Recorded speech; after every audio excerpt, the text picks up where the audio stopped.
ओम नमः सिद्धेभ्यः। जय श्री ओम नमः सिद्धेभ्यः।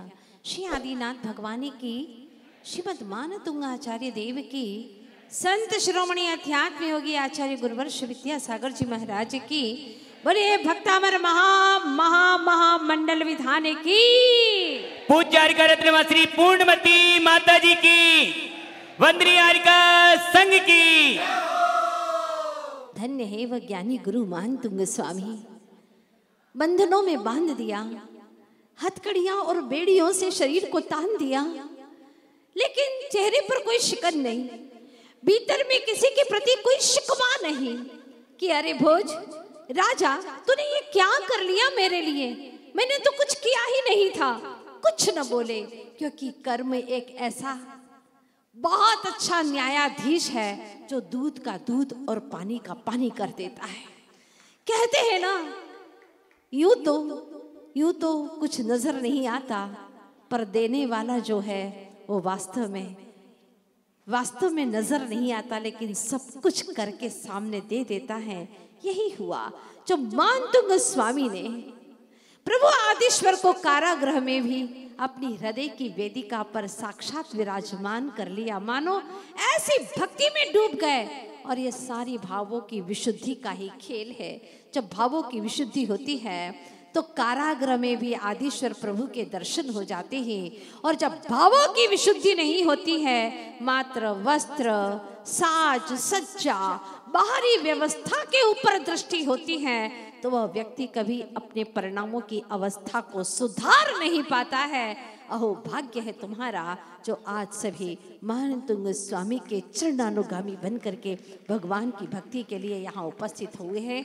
बस आदिश्वर प्रभु से यह भक्त भी अंतर मन से यही कहना चाहता है, प्रभु राजा को बलहीन देख करके प्रजा उसे छोड़ देती है, वृक्ष को फलहीन देख करके पक्षी भी उस पर बसेरा करना छोड़ देते हैं, सेठ को धनहीन देख करके नौकर भी दरकिनार हो जाता है, मित्र को प्रभावहीन देख करके मित्र भी उससे किनारा कर लेते हैं। लेकिन प्रभु यह तेरा सच्चा भक्त आपसे कभी भी दूर नहीं होने वाला है, क्योंकि आपकी महिमा में कभी कमी नहीं आने वाली है। आप परम वीतरागी हैं प्रभु, अनंत गुणों के पुंज हैं, और ये भक्त तब तक आपका द्वार नहीं छोड़ेगा जब तक उसे आप जैसा सिद्धालय का दरबार न मिले। कभी आपका द्वार नहीं छोड़ेगा, ये निश्चित बात है। क्योंकि हमेशा हमने देखा है कि लोभी जीव पैसों के लिए रोता है, और मोही जीव अपने परिवार के लिए ही रोता रहता है।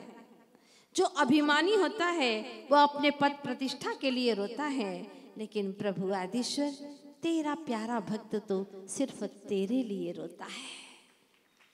आप दिख जाओ, मुझे और कुछ नहीं चाहिए, क्योंकि मैंने देखा है आपके मिले बिना अनंतों बार माँ पिता मिले पर मैं अनाथ ही रहा।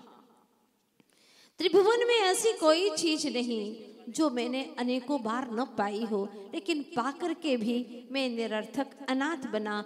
84 लाख योनियों के अंदर दर दर भटकता रहा, लेकिन अब की बार मुझे विश्वास है आप जैसे प्रभु आदिश्वर मिल गए हैं। अब मेरा संसार ज्यादा नहीं है, संसार समंदर सूखने लगा है, चुल्लू भर जल की भांति रह गया है। तारणहार जो मिल गए, आप जैसा तारण तरण जहाज मुझे मिल गया है प्रभु। सच में यह मन कहता है कि जब तक आप नहीं मिले थे मुझे संसार अनंत दिखाई देता था, लेकिन जब से प्रभु आप मिल गए अब लगने लगा है संसार समंदर सूखने लगा है। ये माया जाल, संसार का गहरा भ्रम जाल मुझे दिखने लगा है। अब मैं इस भ्रम जाल में नहीं आने वाला, और अब पुण्य के आकर्षण में भी नहीं आने वाला। अब तो आपके वितरागता के आकर्षण के घेरे में जो आ गया हूँ प्रभु, अब मुझे संसार के फेरे क्यों लगाने पड़ेंगे। विश्वास से मुझे अब संसार मेरा कटेगा, निश्चित कटेगा। और आज पहला दिन है, आप लोगों को कैसा लगा? बहुत एक अलग विशुद्धि, कई विधान किए होंगे, लेकिन भक्तामर की विशुद्धि अद्भुत है। सारे स्तोत्र में महान स्तोत्र काल जय स्तोत्र, महिमावंत स्तोत्र, ऐसा महान स्तोत्र जिसका एक एक अक्षर बीजाक्षर स्वरूप है, उसका आप भक्ति से अर्घ्य चढ़ा रहे हैं। अद्भुत है ना ये क्षण, कितने परिणामों में विशुद्धि आ रही है। सारी दुनिया भी मिल करके तुम्हें वो विशुद्धि नहीं दे सकती जो मात्र एक आदिश्वर प्रभु के चरण द्वार में बैठ करके हमें वो विशुद्धि प्राप्त हो रही है। यहाँ सिर दे करके होते हैं रिश्ते, भक्ति का सौदा सस्ता नहीं होता। यहाँ सिर दे करके यानी अपना शीश समर्पित करके यह रिश्ता भगवान का हमें प्राप्त होता है। भक्ति का रिश्ता कोई सस्ता नहीं होता, सब कुछ समर्पित कर देना होता है। तो आज के बाद में 9 दिन तक कोई कषाय नहीं, कोई वेर नहीं, और कोई भी वैमनस्य नहीं, कहीं बाहर में दृष्टि नहीं। यहाँ से देखिएगा क्या अद्भुत दृश्य दिख रहा है। जैसे भरत चक्रवर्ती अपनी 96,000 रानियों को लेकर के बैठते थे और सभी उस वक्त सफेद शाटिका में बैठती थी। भरत चक्रवर्ती की 96,000 रानियां, आप लोगों के तो पीला भी है, पिंक भी है, कई कलर और भी हैं, लेकिन वो मात्र श्वेत शाटिका में बैठती थी और पूरे 24 घंटे तक धर्म की तत्व की चर्चाएं चलती थी। तब कहीं वो भरत चक्रवर्ती और उनकी रानियां कई धीरे धीरे करके मोक्षगामिनी होने वाली हैं और मोक्ष को प्राप्त करने वाली हैं। आप भी जिस तरह से बाहर में धवलता है ऐसे भीतर में भी परिणामों की धवलता लाइएगा। कोई बुराई नहीं करना। ये 9 दिन में आप अखंड पद पाने का रास्ता बिल्कुल प्रशस्त कर सकते हैं। सिर्फ 9 दिन बाकी हैं आपके लिए और इन 9 दिनों में, इन अखंड 9 दिनों में आपको मोक्षगामी होने का अपना रास्ता प्रशस्त करना है।